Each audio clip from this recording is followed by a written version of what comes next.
Bonjour à tous, bonjour, merci d'être encore des nôtres ce matin. C'est la revue des grandes unes avec nos invités déjà sur ce plateau, des invités qui vont commenter, analyser, même décrypter l'actualité.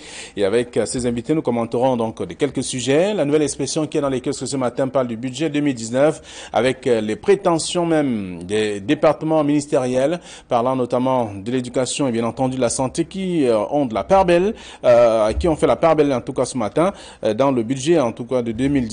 On peut tout observer. Certains ministères ont vu d'ailleurs leur proposition de budget accrue, tandis que d'autres ont été réduites pour l'exercice prochain. Donc une idée de ce que sera justement la taille du premier gouvernement, des grandes opportunités à lire en page 7 du journal. La nouvelle expression disponible dans les kiosques ce matin. Le journal parle également de blanchiment d'argent. Ce que perd le Cameroun en 2015, la CONAC estimait donc à environ 100 milliards de francs CFA les pertes liées au blanchiment d'argent au pays, au Cameroun précisément. C'est en page 6 de ce numéro.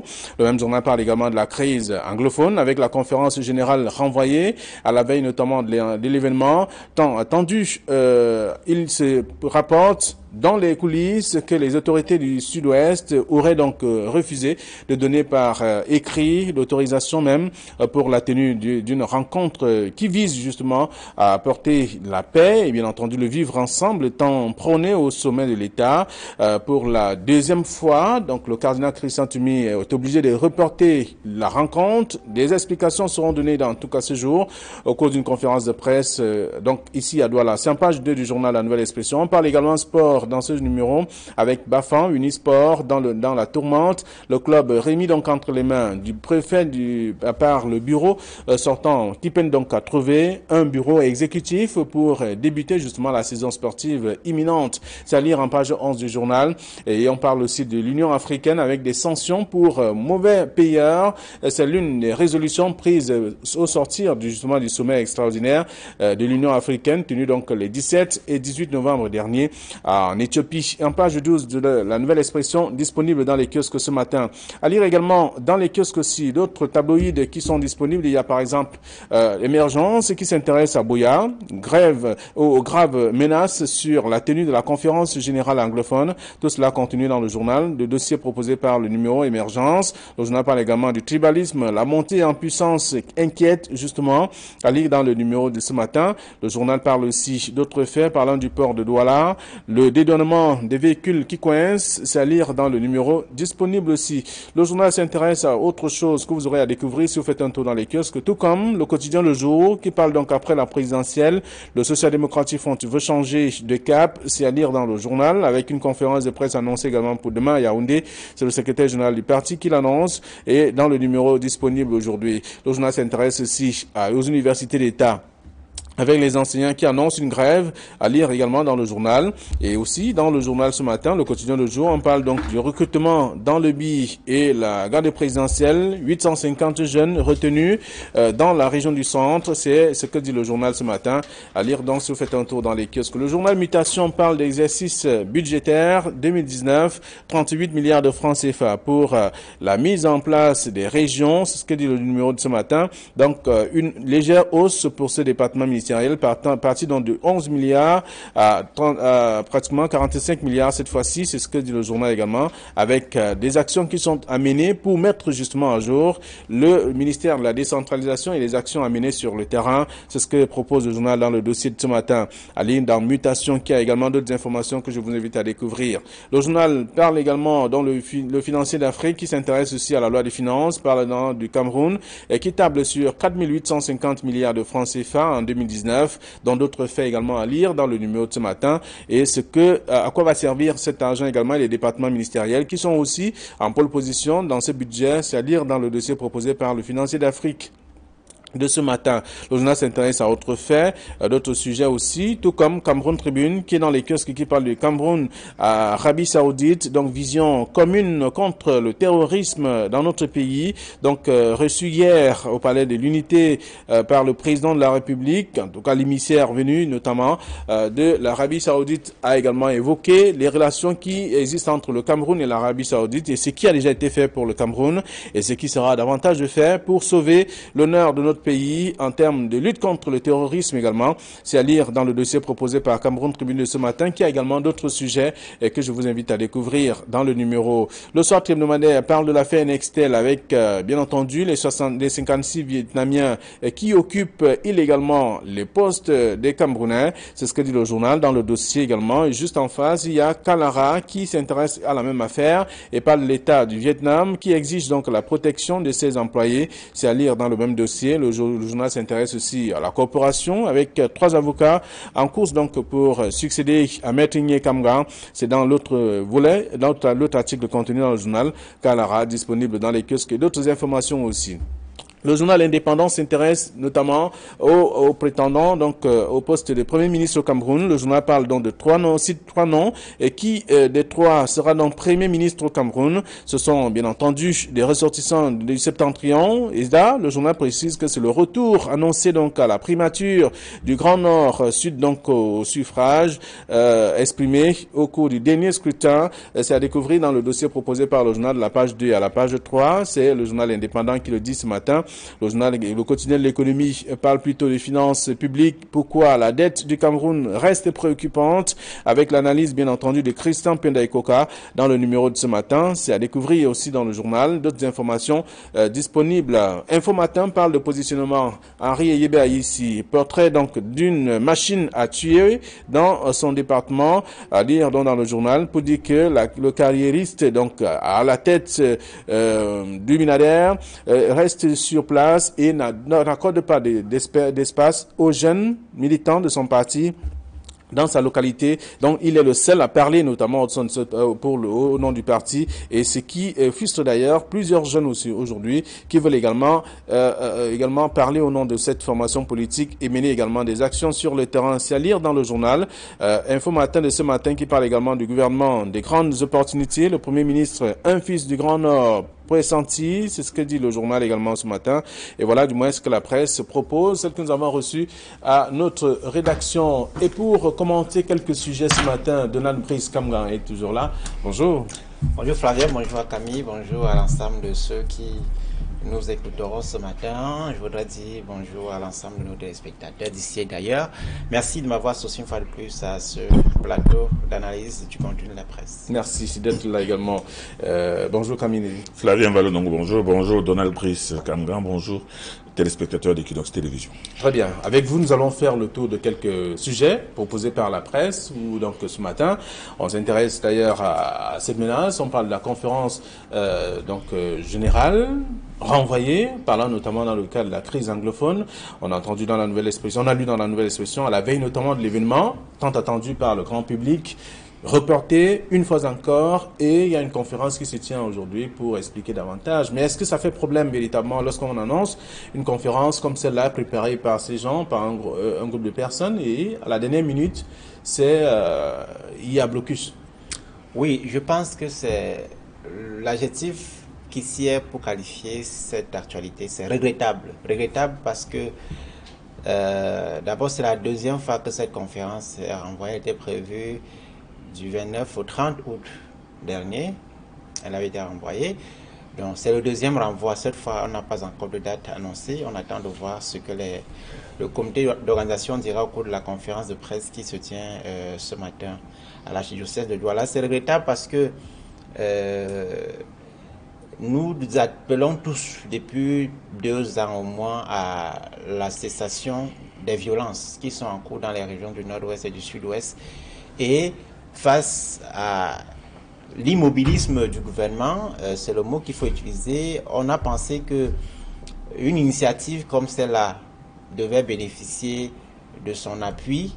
Vous voyez bien que la raison principale qui sous-tend le renvoi, le report une fois de plus de cette rencontre de dialogue, de concertation, c'est bien le fait que les autorités de la ville de Buea n'aient pas donné l'autorisation formelle, donc écrite, aux organisateurs pour tenir cette rencontre. C'est regrettable parce que on a appris pendant la fin de la semaine dernière que les séparatistes avaient menacé de troubler cette rencontre, et notamment en raison de l'implication, entre autres, du docteur Simon Munzu, dont le profil assez controversé tout de même et qui est perçu par les séparatistes comme étant un agent du gouvernement.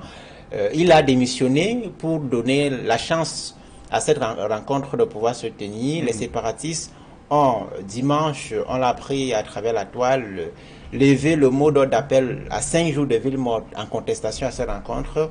C'est une mesure, qu'on le veut ou pas, de décrispation qui a laissé penser qu'on pouvait aller vers cette rencontre, mais malheureusement, il n'y a pas eu d'autorisation des autorités. On a échangé avec les membres du comité d'organisation qui disent que les autorités parlent d'une crise politique, sociopolitique en cours et que le contexte n'est pas bon. Quand est-ce que le contexte sera bon, on reste dubitatif et on ne regrette de constater qu'une rencontre qui est présentée aujourd'hui, qu'on peut analyser aujourd'hui comme étant l'une des voies par lesquelles on peut au moins envisager le bout du tunnel soit une fois de plus bloqué. Voilà. Donc, lorsque vous faites le tour, enfin, je voulais dire cette lecture de la situation, on peut lire également, on s'intéresse davantage au traitement que la presse a réservé. Camille Nélé, il y a le journal Émergence qui parle de graves menaces sur la tenue même de cette conférence générale anglophone et que l'autorité n'a pas donné son mention attendue pour que ce soit de manière pour que la conférence se tienne. Je pense qu'au-delà des titres tonitruants des journaux ou au-delà des avis des uns et des autres, il importe de comprendre qu'est-ce qui se passe exactement. Pourquoi est-ce que cette conférence n'arrive-t-elle pas à se tenir? Pourquoi les autorités administratives de Buea n'ont pas encore jusqu'à présent donné une autorisation formelle de la tenue de cette conférence, de cette manifestation, encore que on sait que le maire de Buea avait marqué son désaccord absolu quant à la tenue de cette réunion dans cette ville, dans sa ville. Bon, il faudrait se poser des questions. Il faudrait se poser des questions d'abord sur la substance de cette grande réunion initiée par le cardinal Christian Toumi et un certain nombre de personnes. Bon, on peut se demander, est-ce que l'État ne comprend pas exactement ce que mijoterait le cardinal Christian Toumi derrière une réunion dans laquelle le gouvernement n'est pas impliqué? On peut se demander si le gouvernement n'estime pas que cette réunion est en train de se tenir amplement sous le diktat des séparatistes qui choisissent que telle personne, on ne la veut pas, parce que si elle est là, on vient tout brûler. Les séparatistes qui disent que bon, parce que la réunion se tient, on lève le mot d'ordre de ville morte. Ça veut dire que c'est les séparatistes qui font la loi dans cette région et que c'est les séparatistes qui sont en train, en réalité, d'être des mentors de cette réunion. Donc on peut se poser des questions à l'infini. Il faudrait comprendre quels séparatistes ont interdit à M. Mounzou, ont menacé M. Mounzou de mort, lui et sa famille, s'il participe à cette réunion, qui, en réalité, comme le dit Donald Brice et comme le pensent beaucoup de Camerounais, se présente dans l'absolu comme une sorte de première piste pour peut-être comprendre exactement les raisons de la crise et rechercher les voies.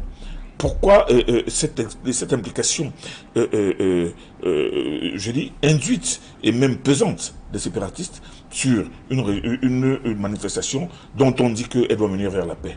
Et ces séparatistes eux-mêmes ne sont pas partie prenante dans cette conférence, mais ils seraient en train de décréter que ceci va se faire, on ne veut pas de tel. Donc, moi je pense que c'est autant de choses qui font que les autorités administratives rechignent à accorder la tenue. Alors, est-ce que l'idée n'est pas bonne? L'idée, mais je dis que dans l'absolu, tout le monde la D'accord. la voie comme une des pistes. Mais c'est peut-être à cause de l'implication. On ne peut pas lire dans les pensées des gens. Quand la conférence, on voit ce que Flavien Valo, je répète que les autorités administratives estimeraient peut-être que et c'est vrai curieux que les séparatistes disent qu'on ne veut pas de tel. Donc c'est les séparatistes qui choisissent les gens qui participent à cette conférence. Moi je pense que c'est un sujet de suspicion déjà. Un sujet de suspicion légitime. Donc c'est les séparatistes qui disent qu'on veut tel, on veut tel, on ne veut pas de tel. C'est les séparatistes qui disent que bon, parce que vous allez tenir votre affaire là, il n'y aura pas ville morte pendant tel jour, tel jour. Okay. Donc c'est pour ça que moi je pense qu'il faudrait s'interroger et chercher à comprendre exactement les raisons justement de cette hésitation, je ne dirais pas hésitation, disons, de ce manque d'enthousiasme peut-être des autorités administratives. Il faudrait chercher à comprendre. Alors, celui qu'on soupçonne d'être de mèche avec les pouvoirs, les autorités est dans le parti, il a démissionné, mais pourquoi la conférence ne se tient pas Poser la question aux autorités qui constituent aujourd'hui le principal blocage. Non, d'abord, je voudrais dire que sur l'hostilité du maire de Buea, sauf si Camille me dit que la loi de 90 n'existe plus, l'autorité municipale, le maire ne délivre pas les autorisations de manifestation, c'est bien le sous-préfet. Donc, le maire de Buea, Patrick Sekema, dont on peut questionner les prises de position, notamment, et l'intérêt qu'il a pour que la guerre continue dans les deux régions, on peut bien questionner l'intérêt qu'il a à ce que la situation actuelle perdure. Je pense que pour un élu, c'est quand même curieux de voir que il prend des positions hostiles à une rencontre de dialogue qui vise à mettre fin à la situation sécuritaire actuelle dans les deux régions et notamment dans sa ville. Ensuite, sur les soupçons dont parle Camille, évidemment, on a entendu parler de ces soupçons, c'est-à-dire que le gouvernement penserait que la rencontre de Buea vise à proclamer, je sais, l'indépendance de quoi, ou alors à inviter des gens dont le profil ne sied pas à leur façon de voir. Et si cette hypothèse-là est avérée, ça signifie une seule chose, ça signifie que les services de renseignement camerounais, comme présents comme étant les meilleurs, l'un des meilleurs en Afrique, sont défaillants sur ce point-là. Les services de renseignement doivent pouvoir chercher l'information, la mettre à la disposition de ceux qui décident et d'avoir une position et que ces autorités-là les autorités compétentes prennent position de façon claire. Non, on est dans l'impasse, il faut le dire, on est dans l'impasse et la conférence qu'organise ce comité d'organisation avait notamment l'initiative du cardinal Christian Toumier comme une bouée de sauvetage. Le gouvernement, semble-t-il, ne veut pas voir d'un très mauvais œil qu'une initiative privée vienne en quelque peu lui ravir la vedette, mais il faut bien que face à l'orgueil, entre l'orgueil d'État et la nécessité de préserver la paix dans ces deux régions, que la nécessité de préserver cette paix-là prenne le dessus et qu'on en sorte finalement, sauf si le gouvernement veut nous donner l'impression que c'est lui qui a intérêt à ce que la guerre perdue dans ces deux régions. Oui, Camille Nélé, avec ce refus de délivrer une autorisation à cette équipe qui voudrait organiser cette conférence, à la fin, on se posera toujours la question, ou la même question qu'on se pose depuis, avec qui discuter, lorsqu'on parle du dialogue finalement. Mais pourtant, au sortir de là, on devrait certainement sortir ou alors proposer quelqu'un ou une équipe qui devra faire face au gouvernement qui cherche l'interlocuteur. Je ne serai pas aussi péremptoire que vous en disant que... Je pose juste des questions. Non, il y a un refus. C'est-à-dire, vous parlez de refus. Peut-être que... La presse a mentionné. La presse a dit que les autorités administratives n'ont pas donné. Oui, mais ça ne veut pas dire que c'est pour demain. Oui, mais ce n'est pas demain qu'on va donner. Ça ne veut pas dire qu'elles ne donneront pas. D'ailleurs, on en saura un peu plus long tout à l'heure, dans quelques minutes, avec la conférence de presse que tient Monseigneur Toumi à la cathédrale de Douala. Mais ce que moi je veux dire, c'est que la suspicion légitime de l'État, moi je vous ai dit, cet État qui estime que une initiative privée, apparemment de bonne loi, prise par des personnes pour discuter de quoi? Mais l'État n'a pas été associé.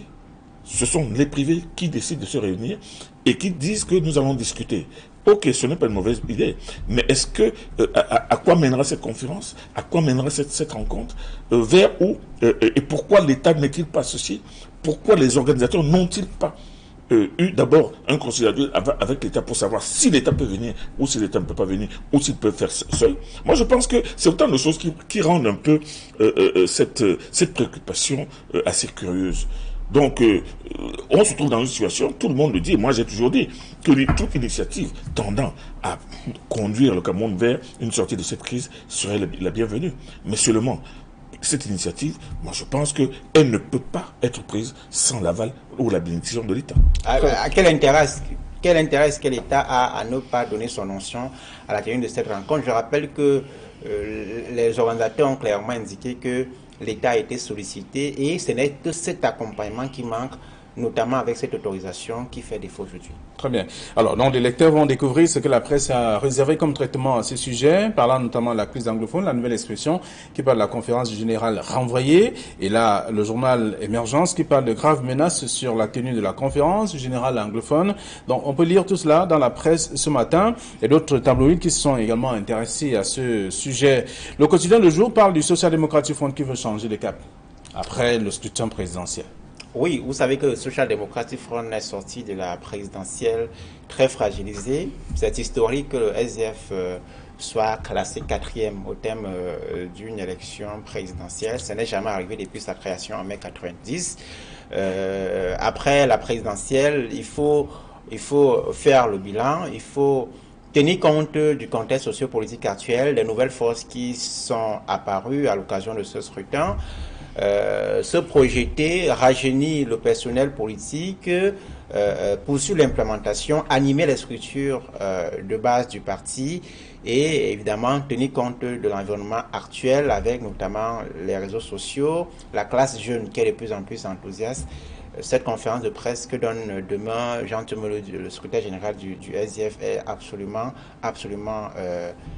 décisive, et même au sein du parti, beaucoup le disent. Alors, le dernier NEC qui a rassemblé, ou qui a réuni en tout cas les responsables de cette formation politique, on se souvient encore, mais on avait l'impression que c'était un NEC qui était consacré aux sanctions, qui devraient tomber après le scrutin qui a été très difficile pour cette formation politique. Aujourd'hui, rien n'a abouti à ce point.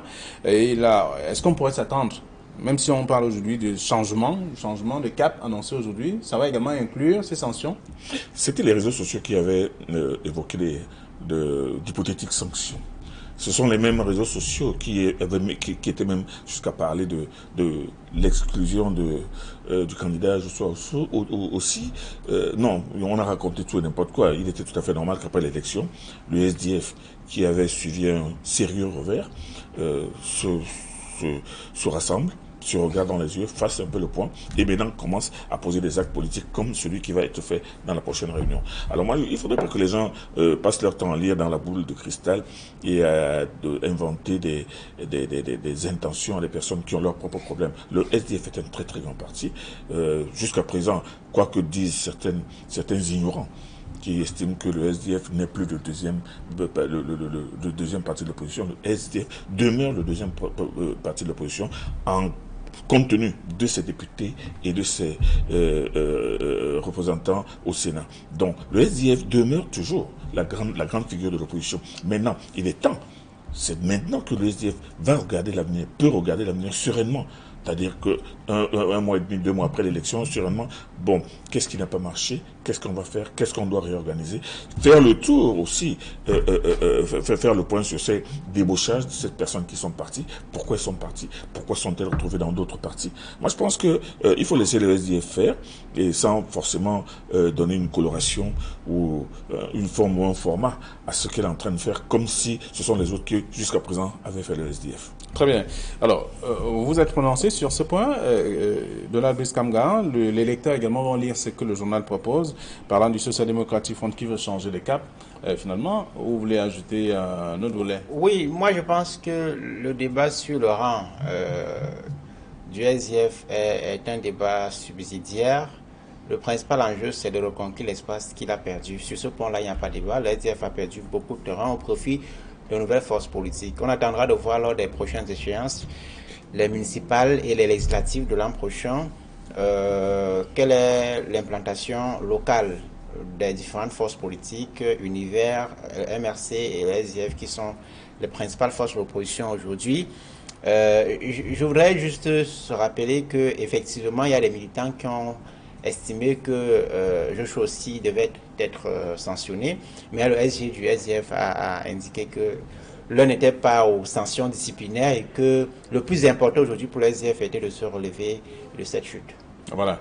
Donc on peut lire ça, on peut lire le sujet dans le journal. Et pourquoi aurait-il fallu qu'on le sanctionne? Ce sont des avis, il faut en tenir compte aussi. Mais les avis de non-militants du SDF. Les militants. Il y a eu une correspondance de la section SDF de l'Allemagne.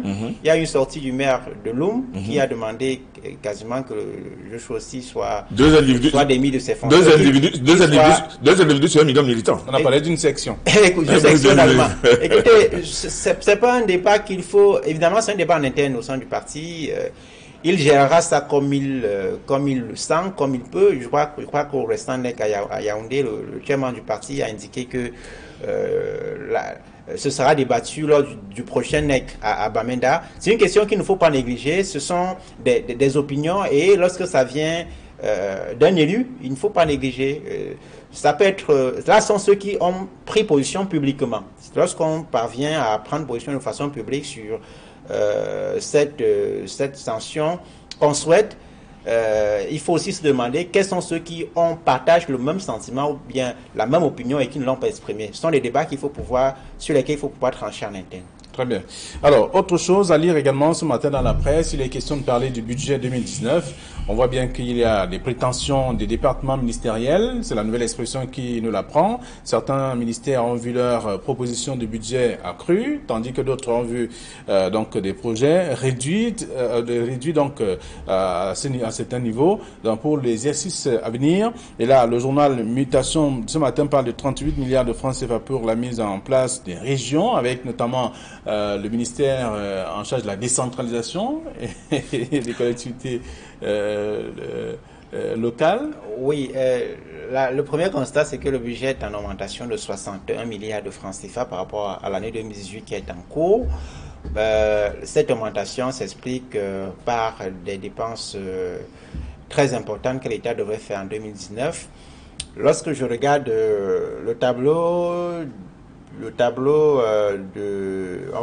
gouvernemental, la liste des ministères, on est parti pour conserver l'architecture actuelle, c'est-à-dire un gouvernement extrêmement pléthorique avec 64 ministères et assimilés. C'est énorme pour un pays qui n'a que 24 millions d'habitants. On aurait pu réduire cela.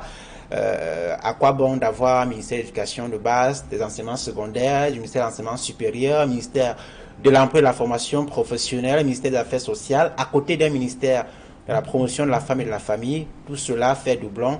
On aurait pu rationaliser le nombre de ministères pour réduire les dépenses. Bon, maintenant sur la taille de l'enveloppe budgétaire que sollicite le gouvernement, je pense que on parlait de la crise anglophone tout à l'heure, ça coûte énormément cher au gouvernement. Je rappelle que d'après un récent rapport du Fonds monétaire international, le Cameroun dépense 60,5 milliards par mois dans la crise anglophone seulement. Voilà pourquoi... En un an, ça fait combien? En un an, c'est beaucoup d'argent. Voilà pourquoi il est nécessaire qu'on en finisse définitivement, et on ne comprend donc pas que le gouvernement n'accompagne pas la conférence anglophone. Très bien. Alors, il y a l'éducation et la santé qui sont en pole position dans le cadre de l'augmentation du budget pour ce qui est de l'année, pour ce qui est de l'exercice à venir, c'est-à-dire 2019. Oui, ces deux départements, comme vous le dites, connaissent une nette amélioration, mais ma préoccupation est exactement celle de Donald Briggs. Est-ce que à l'issue du prochain remaniement, Paul Biya va conserver la même architecture, le même gouvernement? N'a-t-il pas risque que ce gouvernement, que la composition de ce gouvernement soit plus rationnelle, soit réduite? Non, moi je qualifie pas plus réduite, parce que ça c'est une question importante. Bon, maintenant, l'autre question que moi je me pose, c'est que je me demande même parfois comment réfléchissent nos personnes, les personnes qui dirigent ce pays. On parle de la défense, qui est le plus gros gouvernement, qui a le plus gros budget d'ailleurs, dont le budget a connu une augmentation de 11 milliards. Mais seulement, quand on regarde, je suis assez curieux que le MINAT, son budget soit passé de 30 milliards à 27 milliards, alors qu'il y a 2 élections, au moins, qui sont prévues pour 2019. Comment est-ce que ce ministère, qui est autant impliqué dans la gestion de l'élection, va-t-il faire? C'est pas le MINAT qui organise les élections. Je parle de l'implication. Je parle. Attendez, vous pensez. C'est l'encadrement administratif. C'est les camps qu'il faut donner. Je ne fais que poser des questions. L'autre question que je me pose, et celle-là, vous me direz pas qu'elle n'est pas pertinente. On vient de nous annoncer le recrutement de 2000 enseignants. On voit que le budget de l'enseignement supérieur a régressé. Il est parti de 71 milliards à 55 millions. Ça veut dire quoi? Celui de la fonction publique est parti de 13 milliards à 9 milliards. Alors, on est en train d'embaucher 2000 personnes, mais le budget de la fonction publique baisse. Vous trouvez une logique dans cela? Non, moi je pose des questions simples. C'est pour ça que je me dis que la plupart même des ministres... Il y a déjà les 4000 enseignants qu'on avait annoncés. Qu'on avait annoncé plus de 2000. Est-ce que les 4000 ont été recrutés? C'est pour cela que je me demande comment on peut expliquer, trouver logique que le budget de la fonction publique ait pu baisser et sur l'enseignement supérieur ait pu baisser. Moi, ce ne sont que de simples questions de profanes, vous comprenez, mais elles méritent tout de même d'être posées parce que c'est bien beau d'aligner des chiffres, c'est bien beau d'aligner des milliards, c'est bien beau de dire que tel budget de tel ministère est allé à la hausse, tel autre est allé à la baisse, mais moi je dis on pose des questions essentiellement d'ordre pratique. Comment peut-on expliquer donc qu'on recrute mais le budget baisse? Aussi bien la fonction publique qu'à l'enseignement supérieur. Où est-ce que l'État va puiser de l'argent? On a entendu dans la presse, on a lu dans la presse et on a entendu dans les télés et radios que la friperie, par exemple, les secteurs informels vont davantage payer des taxes. C'est une question fondamentale que vous posez. Où est-ce que l'État prendra de l'argent? Vous savez que les ressources pétrolières sont de plus en plus moins rentables pour l'État puisque le coût a chuté au niveau international depuis 2014. Le gouvernement, dans le cadre de ce projet de loi de finances qui est sur la table des députés, envisage d'introduire de nouvelles taxes dans les secteurs qui touchent directement aux citoyens lambda, c'est-à-dire la friperie. Les commerçants du marché Congo ne doivent pas être, le côtier, autres ne doivent pas être très contents. La friperie, le cosmétique, d'autres secteurs encore, ça m'échappe. La téléphonie mobile, par exemple, dans les secteurs qui touchent directement la population. Ce sont des secteurs qui sont pour la plupart un peu dans l'informel, il faut le reconnaître, le cosmétique et autres. C'est malheureusement dans ces secteurs que l'État veut puiser des recettes fiscales. Or, il y a de grandes entreprises qui parfois fonctionnent avec la fraude fiscale. On parle dans la presse ce matin du blanchiment d'argent. Je rappelle que d'après l'Agence nationale d'investigation financière, il y a près de 1500 milliards de flux financiers illicites au Cameroun. C'est l'un des défis que devra affronter le ministre des Finances actuel, Louis-Paul Motazé. Il y a près de 1500 milliards qui circulent de façon illicite, donc des gens soit qui ne payent pas leurs impôts et qui les investissent ailleurs, des gens qui mènent des activités non connues et qui brassent d'énormes sommes d'argent. C'est tout ça qu'il faut pouvoir contrôler, réguler et trouver des fonds au lieu de se rabattre sur les simples citoyens et ça peut créer des tensions sociales. Camille? Flavio Malonongo, quand moi j'ai lu cet article sur le blanchiment d'argent ce matin, j'ai tout simplement souri. Blanchir de l'argent, c'est pas seulement ce que l'ANIF veut nous faire croire. Je vais vous faire une petite caricature. Si vous voulez blanchir de l'argent, il y a de l'argent que vous obtenez par des circuits criminels, par des circuits absolument incontrôlés. Vous ouvrez tout simplement une boutique de vente de téléphone. Boutique de vente de téléphone. Et chaque soir, même si vous n'avez vendu que 15 téléphones d'une valeur de 150 000 francs, l'argent que vous allez déposer à la banque le lendemain, c'est 15 millions. Et vous le faites tous les jours. C'est-à-dire que vous donnez l'impression que votre activité rentre de l'argent, vous payez même des impôts, mais en réalité c'est de l'argent qui est recyclé, qui est obtenu par exemple dans le trafic de la cocaïne, dans le trafic de la drogue, dans le trafic... Donc moi je dis que quand je vois ça, on nous donne l'impression que non, nous avons une structure qui est en train de débusquer l'argent. Oui, si on veut parler de l'argent qui est blanchi pour aller financer le terrorisme, je vais bien qu'on se mette, mais seulement qu'on ne nous caricature pas l'activité du blanchiment d'argent à ce niveau. Si vous lisez des revues spécialisées sur les méthodes, les modus operandi de blanchiment d'argent, vous allez comprendre que c'est pas ce qu'on nous présente ici. Très bien. Et là, parlant du blanchiment d'argent, il y a la nouvelle expression qui a proposé un article sur cette question, ce que perd le Cameroun. Donc en 2015, par exemple, le journal nous rappelle, la CONAC estimait donc à pratiquement environ 100 milliards de francs CFA, les pertes liées justement au blanchiment d'argent au Cameroun. Donc ça fait un véritable problème. Oui, cette somme 2015, c'est il y a 3 ans. En 2018, il faut bien pouvoir aller au-delà, actualiser ces chiffres et voir combien ça coûte. Je parle peut-être de 1500 milliards d'après l'Agence nationale d'investigation financière, qui pour l'instant n'a coté que 1000 dossiers auprès des services judiciaires. Il faut pouvoir investiguer davantage dans ce secteur-là et interpeller les personnes qui sont qui fonctionnent, qui alimentent ces réseaux-là. Et il faut bien pouvoir attaquer la boîte à Pandore, parce que pour mener ce type d'activité, il faut des complicités parfois à des niveaux supérieurs. Très bien. Mais l'ANIF nous a produit des chiffres. Et vous l'avez dit, on peut se poser la question pour la suite. L'ANIF a découvert des niches de blanchiment d'argent. Elle a évalué même un montant approximatif. Mais qu'a-t-on fait des personnes prises la main dans le sac dans le blanchiment d'argent? C'est pas tout de parler de blanchiment d'argent. C'est pas tout de donner des chiffres. Mais le plus important, c'est non seulement de démanteler le réseau de blanchiment d'argent et de sévir. Mais que si on en reste uniquement au niveau de l'évaluation, aussi bien quantitative que qualitative sur l'argent qui est détourné, on n'en sortira pas. On nous brandira toujours, et d'ailleurs on nous brandit les chiffres de quelle année? De 2018, il y a 3 ans. 2015, il y a 3 ans. Ça veut dire que les chiffres de l'année de 2016 et 2017 ne sont pas encore prêts, ne sont pas encore à disposition. Et c'est comme ça que l'argent blanchi en 2018, on va nous le sortir en 2024. Non, attendez.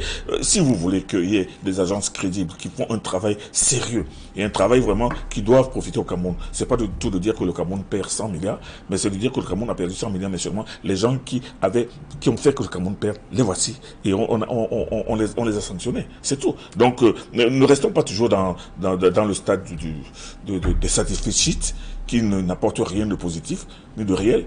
Disons, attaquons le mal à la source et prenons le taureau par les cornes. C'est ce que je veux dire. Je voudrais rappeler, Flavien, pour sortir peut-être que il y a plusieurs maillons dans la chaîne. Il y a l'Agence nationale d'investigation financière qui, comme la CONAC, n'a pas un pouvoir de répression, ne peut que dénoncer et adresse son rapport à qui de droit. Qui de droit signifie souvent le président de la République. Voilà. C'est le président de la République qui doit aller arrêter les gens. Merci à vous, chers messieurs. Nous sommes arrivés à la fin de ce programme. La suite, c'est dans les kiosques. En tout cas, les lecteurs vont prendre la peine d'aller acheter les journaux parce qu'il faut faire vivre les journaux. Vous aurez l'occasion de les lire et de comprendre exactement quel est le traitement que la presse réserve à tous ces sujets. Et bon retour à vos différentes rédactions, chers messieurs. Demain, nous serons encore là. Il sera 9h15 sur Equinox Télévision. Bonne journée à tous.